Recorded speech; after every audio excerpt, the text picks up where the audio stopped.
제목은요, 왕으로 통치하시는 주님, 이러한 제목입니다.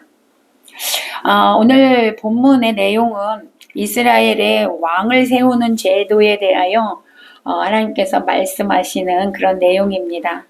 오늘 본문 내용은요, 이스라엘 백성들이 가나안 땅에 이제 정착하여서 살게 될 때에 그들 중에 왕을 세워서 이방 민족들과 같이 백성 위에서 다스리게 하자는 이렇게 의견이 나오게 되면 그때 이제 하나님께서 주신 대로 그 왕을 세워라 라고 모세가 설교하는 그런 내용입니다. 오늘 14절을 먼저 보니까 내가 내 하나님 여호와께서 내게 주시는 땅에 이르러 그 땅을 차지하고 거주할 때에 만일 우리도 우리 주위의 모든 민족들 같이 우리 위에 왕을 세워야 되겠다는 생각이 나거든, 이렇게 말씀으로 시작하고 있죠. 모세는요, 앞으로 이스라엘 백성들이 이제 가나안 땅에 들어가서 살게 될 때에 만일 왕을 세우고 싶다라는 생각이 백성들이 들 때가 되면 이러한 왕을 세워라. 그래서 이제 왕의 자격과 의무에 대해서 설교하고 있는 것이죠. 이것은요, 모세의 생각이 아니라 하나님께서 우리의 마음까지도 감찰하시는 그런 하나님께서 앞으로 이스라엘 백성들이 왕을 달라고 할 것이다, 이걸 미리 아신 거지요. 그래서 왕을 달라고 할 때 이렇게 하라고 규례를 주신 것입니다. 이 말씀대로요, 실제로 사무엘 상에 가니까 백성들이 왕을 구합니다. 하나님 그걸 미리 아셨던 것이죠. 그래서 가나안 땅에 들어가기 전에 이런 왕을 세워라고 가르쳐 주신 거예요. 자, 사무엘상을 한번 우리가 보기로 하겠습니다. 사무엘상 8장을 봅니다. 사무엘상 8장을 보면 백성들이 사무엘에게 왕을 요구하는 그런 이제 사건이 일어나게 됩니다. 사무엘상 8장 418페이지에 있습니다. 사무엘상 구약성경 418페이지 사무엘상 8장 우리 4절에서 7절을 우리가 함께 보기로 하겠습니다. 시작. 이스라엘 모든 장로가 모여 라마에 있는 사무엘에게 나아가서 그에게 이르되 보소서, 당신은 늙고 당신의 아들들은 당신의 행위를 따르지 아니하니 모든 나라와 같이 우리에게 왕을 세워 우리를 다스리게 하소서 한지라. 우리에게 왕을 주어 우리를 다스리게 하라 했을 때에 사무엘이 그것을 기뻐하지 아니하여 여호와께 기도하매 여호와께서 사무엘에게 이르시되 백성이 내게 한 말을 다 들으라. 이는 그들이 너를 버림이 아니요 나를 버려 자기들의 왕이 되지 못하게 함이니라. 내가 그들을 애굽에서 인도하여 낸 날부터 오늘까지 그들이 모든 행사로 나를 버리고 다른 신들을 섬김같이 내게도 그리하는도다. 아멘. 그렇지요. 실제로 이들이 왕을 요구하고 있습니다. 그러니까 뭐라고 왕을 요구합니까? 우리도 다른 나라들처럼 왕이 있어야 되겠습니다. 그래서 그 왕이 우리를 다스리기를 원합니다. 이렇게 이제 사무엘을 찾아가서 이야기를 했더니 사무엘이 기뻐하지 않았어요. 왜 기뻐하지 않았을까요? 여러분, 이스라엘은 이미 왕이 있었습니다. 아멘. 이미 왕이 있었어요. 여러분, 누가 왕이었습니까? 하나님이 왕이었습니다. 하나님이 다스리는 나라였단 말이에요. 그러니까 이스라엘은요, 다른 나라와 여러분 이방 나라들과 다른 점이 있었습니다. 그게 뭐냐면 하나님이 세우신 나라예요. 이스라엘은요, 하나님이 세우셨어요. 하나님이 왕이 되셔서 직접 통치하시고 다스리는 나라였단 말이에요. 그런데 그러니까 출애굽 19장 5절에서 6절을 보면 너희가 내 말을 잘 듣고 내 언약을 지키면 너희는 열국 중에서 내 소유가 되겠고 너희가 내게 대하여 제사장 나라가 되며 거룩한 백성이 되리라. 아멘. 하나님 이렇게 말씀하셨어요. 너희가 내 말을 잘 들으면 너희는 나의 백성이 될 것이다. 나는 너희들의 왕이 되는 거야. 하나님이 되는 거야. 이렇게 하나님이 말씀하셨거든요. 그랬을 때 이스라엘 백성들이요, 그 말씀에 의하여서 우리가 그대로 따르겠다, 언약을 했습니다. 그 이후로부터 이스라엘은 하나님이 직접 통치하시는, 하나님이 직접 통치를 받는 그런 나라고요. 하나님의 소유가 됐습니다. 이것이 이루어진 그런 나라입니다. 그런데 오늘 이 백성들 중에서 하나님이 필요 없다는 거예요. 하나님은 그들을 하나님 소유로 삼고 하나님 나라를 삼고 어떻게 해요? 신실한 자, 사사들, 선지자들을 세워서 하나님이 그들을 통하여 나라를 통치할 수 있도록 대리자로 세우시고 그렇게 나라를 이끌어 가셨단 말이에요. 신정 국가로 세웠단 말이죠. 근데 이스라엘 백성들이요, 오늘 그러는 거지요. 우리도 다른 나라처럼 왕이 필요합니다. 인간의 왕이 필요합니다. 지금 그렇게 얘기하는 거예요. 인간의 왕이 필요합니다. 이 말을 듣고 사무엘이 기뻐할 수 없잖아요. 왜? 이미 하나님이 다스리는 왕이 계신데, 하나님이 계신데 다른 인간의 왕을 달라고 하니까 사무엘이 화가 났어, 사실은 마음에.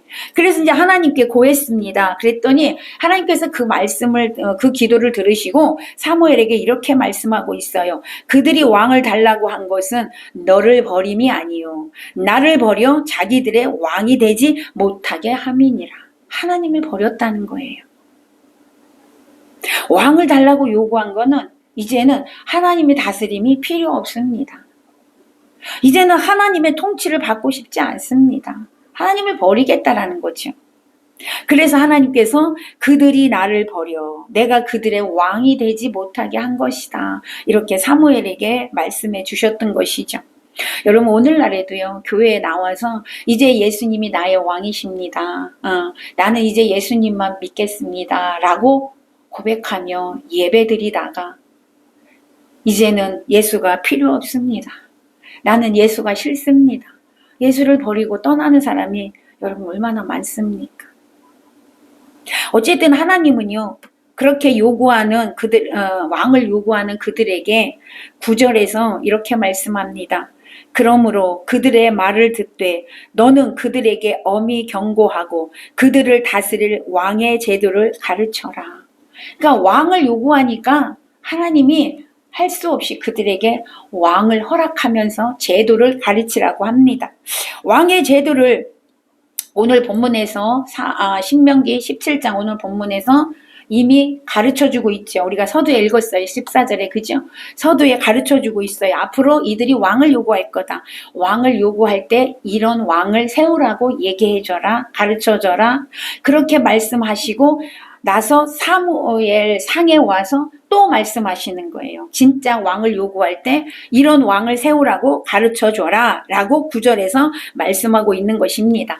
그러니까 여러분이 잘 알다시피 이스라엘의 왕을 세우는 건 하나님 뜻이에요? 인간들의 뜻이에요? 인간들의 뜻이에요. 사람들이 요구하니까 하나님이 거기에 허락을 하셨던 것이죠. 하나님 뜻이 아니었다 이 말입니다. 예. 그래서 그들의 욕심 때문에 하나님을 버렸고요. 그들의 욕심 때문에 어떻게 해요? 인간의 왕을 요구하게 된 것입니다.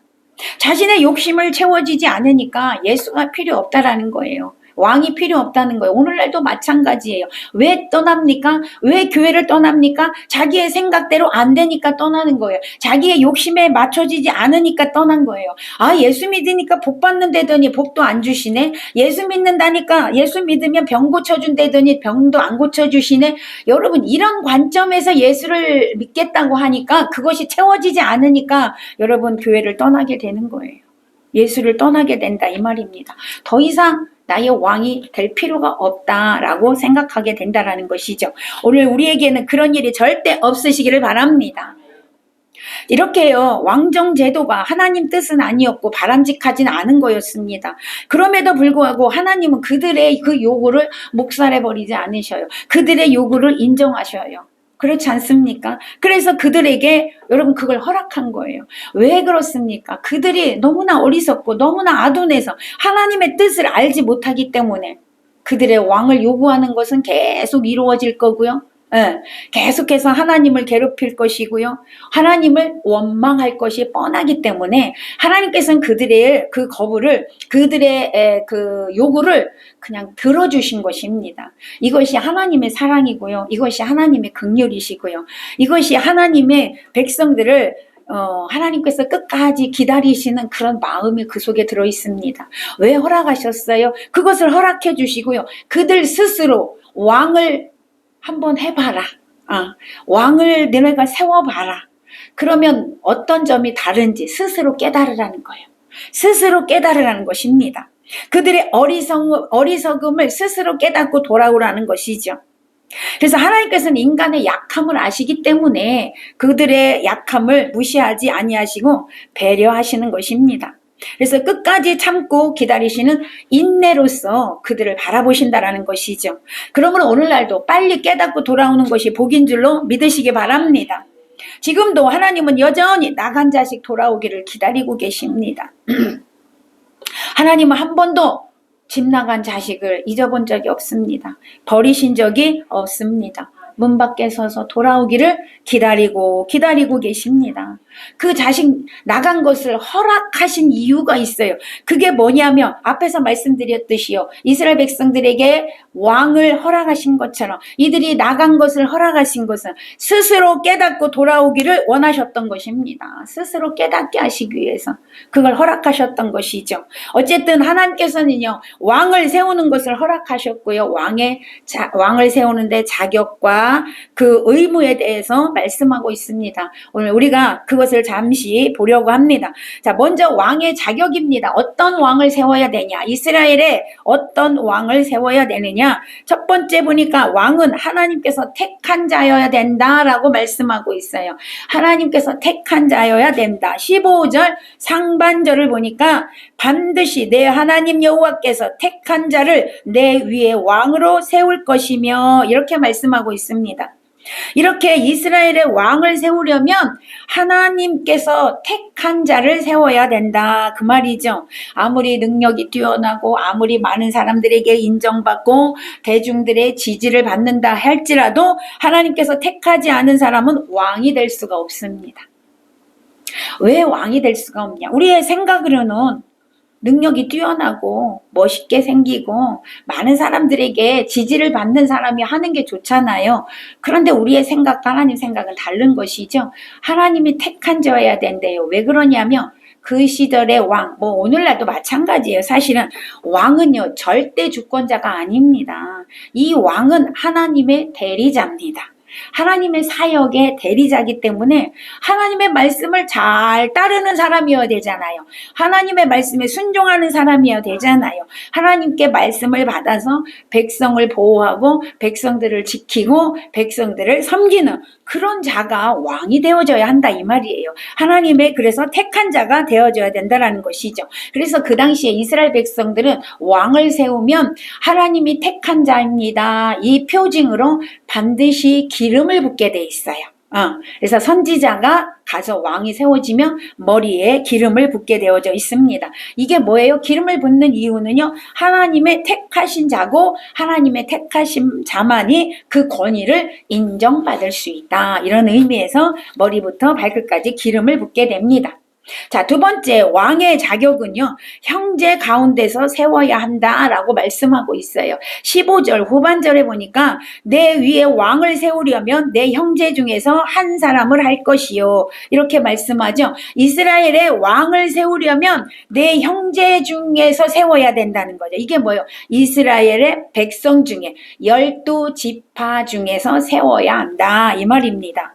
이것이 왕이 될 자는요. 이렇게 왕이 될 자는 순수한 여호와의 신앙을 갖춘 자가 되어져야 한다라는 거죠. 신앙이 없는 자가 왕이 되면 안 된다라는 거죠. 왜? 이스라엘은 다 신앙 공동체란 말이에요. 하나님이 다스렸던 나라잖아요. 그래서 여호와의 신앙으로 갖춘 자여야 된다. 이런 말씀입니다. 어떤 이유에서든지 이웃 나라와 연합해서도 안 되고 왕이 이웃 나라와 연합해서도 안 되고 아니 저쪽 나라 이방 나라 중에서 정말 왕이 되면 정말 잘할 사람이 있습니다. 그래서 그 왕을 데려다가 왕으로 세워서도 안 된다라는 거죠. 왜냐하면 다른 나라와 연합이나 다른 나라의 왕의 통치가 이루어지면 이스라엘 백성들의 거룩성이 훼손됩니다. 신앙이 훼손된다라는 거죠. 이방 문화가 들어오게 되고 풍속이 들어오게 되면 그 여호와의 신앙이 훼손되기 때문에 거룩한 백성으로 구별될 수 없기 때문에 반드시 12지파에서 세워라 이렇게 말씀하고 있는 것이죠. 그러므로 하나님께서 이스라엘의 왕이 된 자는 거룩한 자로서 하나님의 말씀에 순종함으로 하나님 뜻대로 하나님 뜻대로 나라를 이끌어갈 수 있는 사람을 세우라는 것입니다. 자, 그렇다면 오늘날 우리들이 하나님 나라의 왕권을 가진 자로서 우리가 거룩을 훼손하는 일에 우리가 세상과 연합해서도 안 되고 세상과 함께해서도 안 된다라는 것을 우리는 기억해야 될 줄로 믿습니다. 그 다음에 왕으로 세움을 받은 자의 의무에 대해서 말씀하고 있습니다. 자, 의무는 어떠냐? 왕으로 세움을 받았어요. 이제 왕이 됐어요. 기름 부어서 하나님 택한 자가 왕이 됐습니다. 그렇다면 그 왕은 이제부터 어떻게 해야 되냐? 의무가 뭐냐? 첫 번째, 말을 많이 두지 말래요. 16절 상반절에 보니까 그는 병마를 많이 두지 말 것이요. 이렇게 말씀하고 있지요. 자, 말을 많이 소유한다는 거. 말이 많다는 것은요, 곧 군사력을 말합니다. 군대가 튼튼하다 이 말이에요. 그 당시에는 군인들이 말 타고 가서 싸웠단 말이죠. 그러니까 뭐예요? 병마를 많이 두지 말 것이라는 것은 말을 많이 둔다는 건 군사력이 튼튼하다 그런 뜻이에요. 그런데 군사력이 튼튼한 것이 여러분 좋은 거잖아요. 군사력이 튼튼해요. 오늘날 우리나라도 이렇게 북한과 이렇게 대적하고 있지 않습니까? 그럼 우리나라가 군사력이 튼튼해야 북한이 못 쳐들어올 거 아닙니까? 이것은 참으로 좋은 것처럼 생각이 들지만 이게 무슨 뜻이냐면 군사력이 튼튼하면 왕이 백성들이 하나님을 의지하게 될까요? 군사력을 의지하게 될까요? 군사력을 의지하게 되겠죠. 군인을 의지하게 된단 말이에요. 그래서 하나님은 군사력을 의지하지 말고 하나님을 의지해야 된다 이 말입니다. 특별히 왕은 하나님을 의지해야 된다 이 말입니다. 그러니까 여러분 이스라엘의 전쟁의 승패는 군사력에 있지 않다는 거예요. 누구에게 있을까요? 하나님께 있습니다. 그래서 하나님은 뭐라고 말씀하셨습니까? 전쟁은 나에게 있다. 여러분 전쟁은 하나님께 속한 것이라고 성경은 분명히 말씀하고 있습니다. 그렇다면 우리도 마찬가지죠. 우리의 전쟁은 하나님께 속해 있습니다. 우리는 늘 악한 마귀와 전쟁하는 전쟁의 군사들입니다. 그러므로 여러분이 항상 승리를 하려면 나 자신을 믿는 것이 아니라 여러분 예수 그리스도 하나님을 믿어야 될 줄로 믿습니다. 왜냐하면 그래야 승리할 수 있기 때문에 그렇습니다. 그래서 말을 많이 두지 말라라는 것은 군사력에 너무 신경을 쓰지 마라. 거기에 너무 집중하지 마라. 그런 뜻이라는 것이죠. 그 힘을 오히려 하나님과 교제하는 데 쓰고 하나님께 집중하고 하나님을 의지하는 데 사용하라는 그런 말씀입니다. 이스라엘에서는요 이렇게 말은 군사력이라고 생각했고요. 또 말은 이방인들의 사치품으로 여겨졌어요. 사치품. 그렇기 때문에 이스라엘은 이 말을 많이 두면 군사력을 의지하게 되고 사치하게 되기 때문에 그것을 많이 책망하는 말씀을 성경에서 하고 있습니다. 그래서 사무엘상 8장 11절에 서도요 이방 사람들처럼 쾌락과 전쟁을 위해서 말을 많이 늘리려고 한다고 그렇게 사무엘이 책망을 했습니다. 그리고 시편 기자와 선지자들도요 승리를 위해서 하나님보다 더 말을 의지한다라고 그렇게 책망했습니다. 오늘날 우리나라도 너무 군사력을 의지하기보다 하나님을 의지하는 그런 나라가 되었으면 좋겠습니다. 하나님이 통치하고 하나님의 그 은혜로 날마다 번성하는 나라가 되기를 기도해 봅니다. 그래서 우리도 세상에 살아가면서 세상 권력이나 어떤 우리 옆에 있는 출세한 지인이나 어떤 물질이나 이런 걸 의지하는 것이 아니라 오직 하나님만 의지하시고 하나님만 섬기는 자들이 되시기를 바랍니다.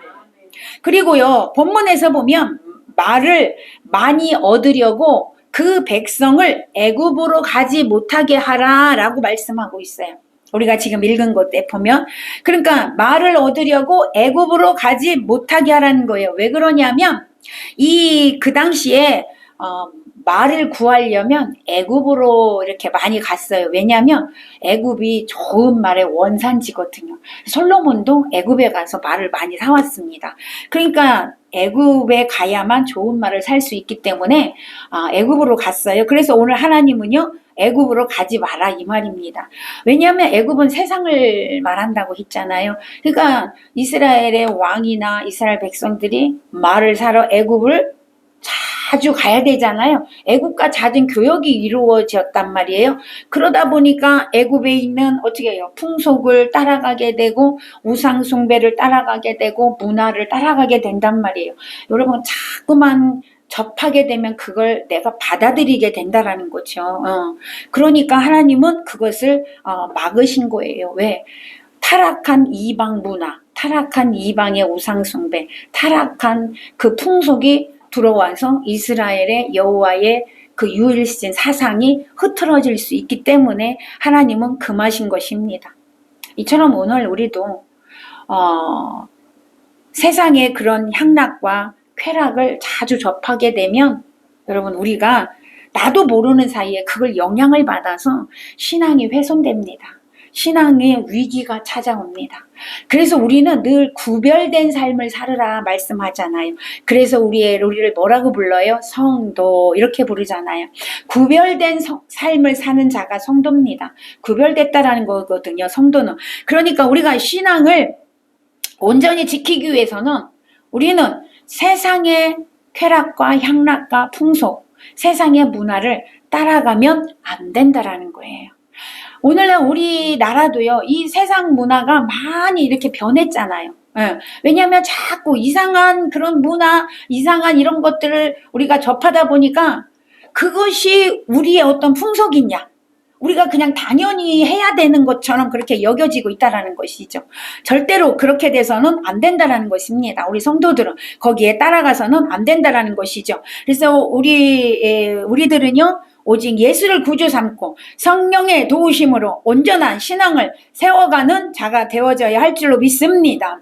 주 안에 기쁨 누림으로 마음의 풍랑이 잔잔하니 세상과 나는 간 곳 없고 구속한 주만 보이도다. 아멘. 우리 모두는 이렇게 세상은 간 곳 없고 오직 구속한 주만 보이는 삶이 되시기를 축복합니다. 두 번째, 어떻게 해야 되냐고요? 그 다음에 의무는 아내를 많이 두지 말아야 한다라고 오늘 말씀하고 있습니다. 17절 상반절에 보니까 그에게 아내를 많이 두어 그의 마음이 미혹되지 않게 하라. 미혹되게 하지 말 것이며 이렇게 말씀하고 있어요. 여러분 왕이 많은 아내를 거느린다고 생각해 보세요. 그렇게 되면 국가를 다스리고 백성을 지키고 보호하는 일에 소홀하게 될 거 아닙니까? 그러니까 늘 개인의 향락과 개인의 그 쾌락에 더 몰두하게 되기 때문에 왕으로서의 일을 하지 못하게 된다는 것이죠. 또한 정치적 목적으로서 주변 국가들과 어떻게 해요? 결혼을 하게 된단 말이에요. 이방 나라의 왕의 딸들과 결혼을 해서 정치적으로 어떤 안정을 찾기 위해서 그런 정략 결혼을 하게 된단 말이에요. 이 결혼을 한 자가 여러분이 잘 아는 솔로몬 왕이잖아요. 그 솔로몬 왕으로 인하여서 많은 여자들이 들어오면서 우상을 가지고 와서 결국엔 이스라엘이 우상 숭배를 가득 차게 되는 이런 결국엔 나라를 멸망으로 이끌어가는 안타까운 일들이 벌어지고 있지 않습니까? 그것 때문에 하나님은요, 오늘 신명기에서 이미 가나안 땅 들어가기 전에 그것을 하나님은 예상하시고 모세를 통하여 이런 의무 사항을 주셨던 것입니다. 그럼에도 불구하고 결국엔 이런 일이 일어나지 않았습니까? 솔로몬 시대에. 어쨌든 그래서 많은 아내를 두지 말라라고 하나님은 말씀하고 있습니다. 이것은요, 우리가 이 땅에 살면서 많은 것들에, 세상 것들의 마음과 눈을 빼앗기지 말아야 한다라는 것이죠. 오직 주님께 집중함으로 늘 거룩함을 유지하시기를 바랍니다. 늘 구별된 삶을 사시기를 바랍니다. 그래서 하나님께 인정받고 하나님께서 주시는 복을 받으시기를 축복합니다. 세 번째 의무가 뭐냐? 은금을 자기를 위하여 많이 쌓지 말아야 한다라고 말씀하고 있습니다. 17절 후반절에 보니까 자기를 위하여 은금을 많이 쌓지 말 것이니라 이렇게 말씀하고 있습니다. 이것은요, 국가의 재물을 축적하는, 국가의 재물을 모으는 행위 자체를 금하는 것이 아니라 대통령으로서, 왕으로서 이기적인 목적으로 나의 유익을 위하여 돈을 모으는 것을 말씀하는 거예요. 재물을 축적하는 것을 말씀하는 거예요. 여러분, 왕으로서 나라의 재산을 늘리는 일에 열심을 내야죠. 그렇잖아요? 해야죠. 당연히 해야죠. 나라가 돈이 없어서 여러분 빚을 지고 살면 안 되잖아요. 지금 우리나라 빚이 어마어마하다고 합니다. 그러니까 왕으로서 어떻게 해야 돼요? 그 빚을 갚고 그 재물을 늘리는 일을 해야 된단 말이죠. 근데 하나님은 오늘 그걸 하지 말라는 게 아니에요. 내 개인을 위해서 돈을 재물을 축적하면 안 된다. 왕은 그런 뜻입니다. 그러니까 자기의 어떤 유익을 위해서 아유 내가 대통령을 그만두고 나서 어떻게 잘 먹고 잘 살아야지 이래가지고 돈을 모을 생각을 한다면 잘못된 세금을 징수할 수 있고요. 그렇죠? 백성들에게 과한 세금을 징수할 수 있다라는 거예요. 그리고 백성들을 압제할 수 있다라는 거예요. 강제적으로. 그렇기 때문에 그런 일을 해서는 안 된다라는 거죠.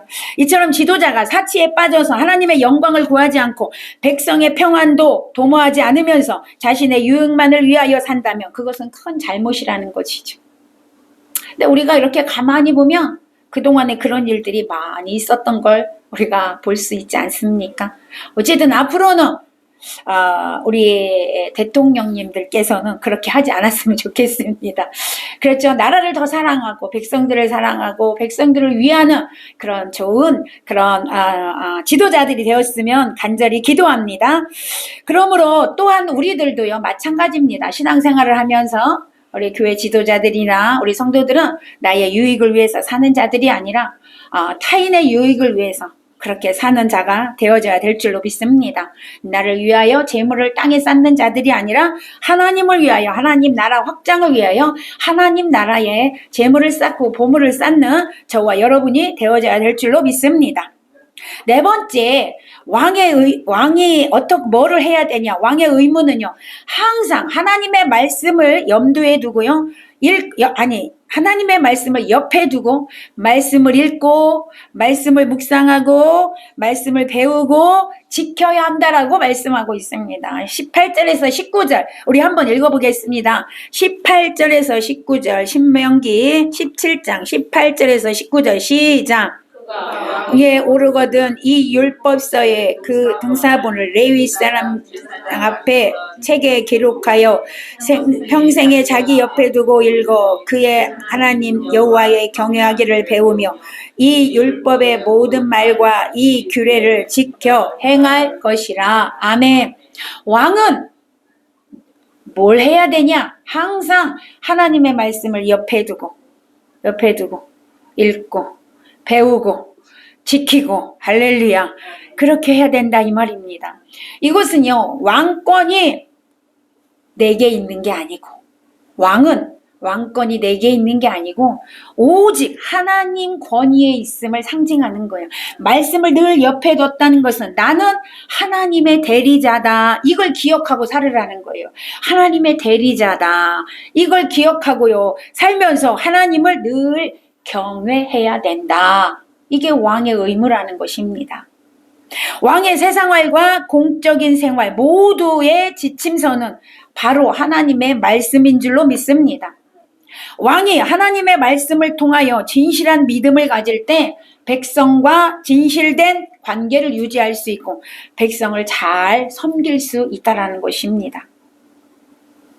이렇게 할 때 왕의 마음은 교만해지지 않고 하나님 말씀에서 떠나지 않는다라는 거죠. 하나님의 말씀에 기준을 세워놓고 좌로나 우로 치우치지 않게 된다라는 것입니다. 이렇게 하면 그 왕이 장구하게 되리라. 왕의 자리가 장구하게 되는 복을 주시겠다라고 하나님이 약속하고 있습니다. 이 말씀대로 우리 성도들은 늘 하나님의 말씀을 가까이 하는 자가 되시기를 바랍니다. 말씀을 늘 내 옆에 두고 읽고 듣고 그 말씀을 삶에서 지키는 자가 되어져야 될 줄로 믿습니다. 그런데 오늘날 많은 그리스도인들이요 하나님의 말씀을 듣는 거로 끝나는 경우가 많습니다. 하나님의 말씀을 지식으로 읽는 것으로 끝나는 경우가 있다는 것이죠. 아닙니다. 말씀은 반드시 삶에 적용되어져야 합니다. 말씀은 반드시 지켜져야 합니다. 말씀은 반드시 순종해야 합니다. 그래야 역사가 일어나는 거예요. 그래서 오늘 19절에서 말씀하잖아요. 지켜 행하라. 지켜 행하라. 말씀은요, 지켜 행하는 겁니다. 그래야 삶이 바뀌어지게 되지요. 여러분 시편 119편 11절에 보니까 내가 주께 범죄하지 아니하려고 주의 말씀을 내 마음에 두었나이다. 아멘. 범죄하지 않으려고 주의 말씀을 내 마음에 두었대요. 이게 뭐예요?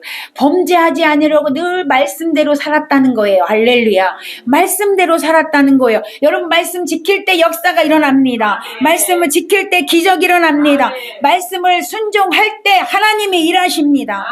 말씀을 지켜 순종할 때 하나님과 동행이 됩니다. 아멘. 여러분 기억하십시오. 머리에 있다고 동행이 되는 게 아니에요. 머리에 있다고 역사가 일어나는 게 아니에요. 하나님의 말씀을 머리에 두고 왜 역사가 일어나지 않냐고 불평하는 사람들 많습니다. 왜 문제 해결해 주지 않냐고 불평하는 사람 많거든요. 아닙니다. 말씀을 지켜 행할 때 역사가 일어나는 거예요. 문제 해결이 되는 거예요. 할렐루야. 우리는 말씀을 지켜 순종함으로 우리의 삶이 복되고 여러분의 날이 장구한 복을 받으시기를 바랍니다.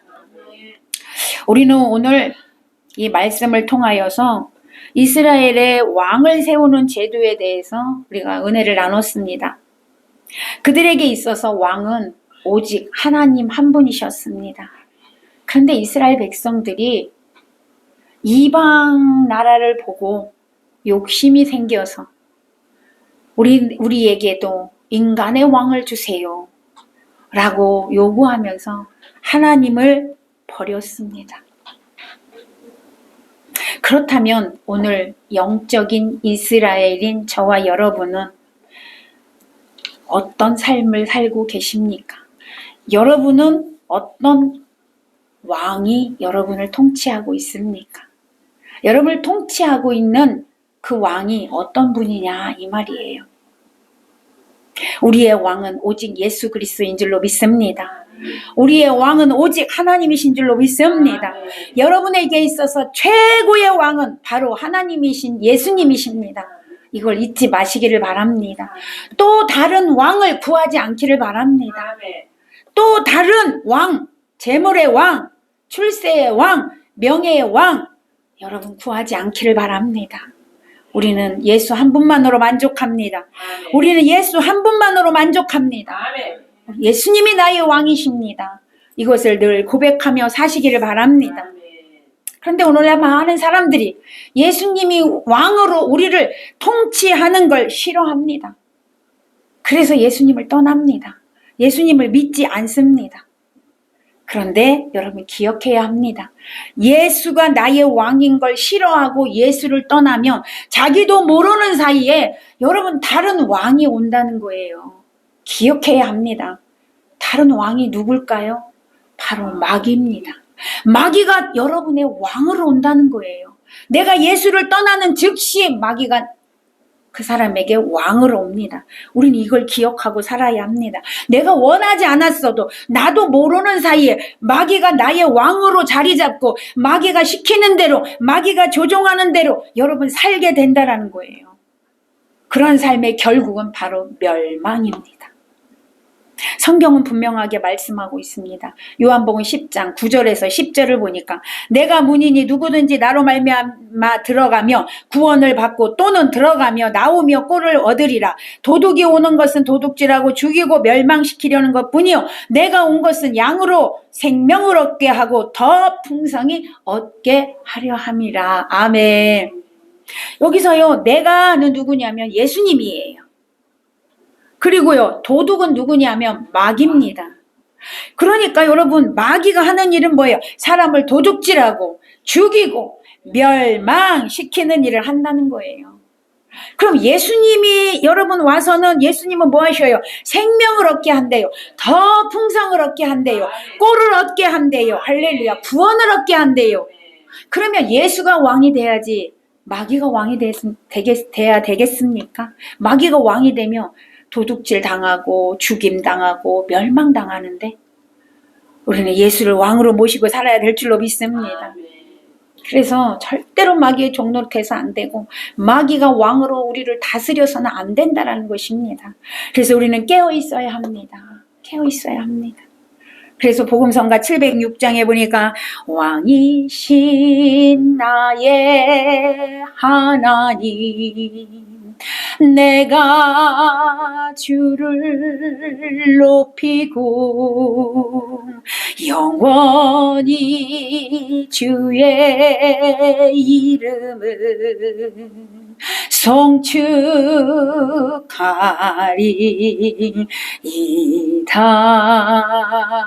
아멘. 날마다 왕이신 하나님, 왕이신 예수님을 높여드리고 송축하는 저와 여러분 되시기를 바랍니다. 절대로 마귀가 우리를 다스리지 못하도록 늘 기도와 찬양으로 말씀으로 우리를 무장해야 될 줄로 믿습니다. 우리가 예수님을 왕으로 모시고 살아갈 때 구원을 얻고 영원한 천국에 들어갈 수 있으며 이 땅에서도 모든 문제 풀어지고 형통의 복을 받게 됨을 기억하시기를 바랍니다. 그래서 우리 모두는 예수님을 왕으로 모시고 예수님의 명령에 순종하며 예수님의 통치를 받고 예수님의 다스림을 받고 예수님과 동행함으로 참으로 복된 인생이 되시기를 예수님의 이름으로 간절히 축원합니다. 축원합니다. 축원합니다. 아멘. 기도하겠습니다.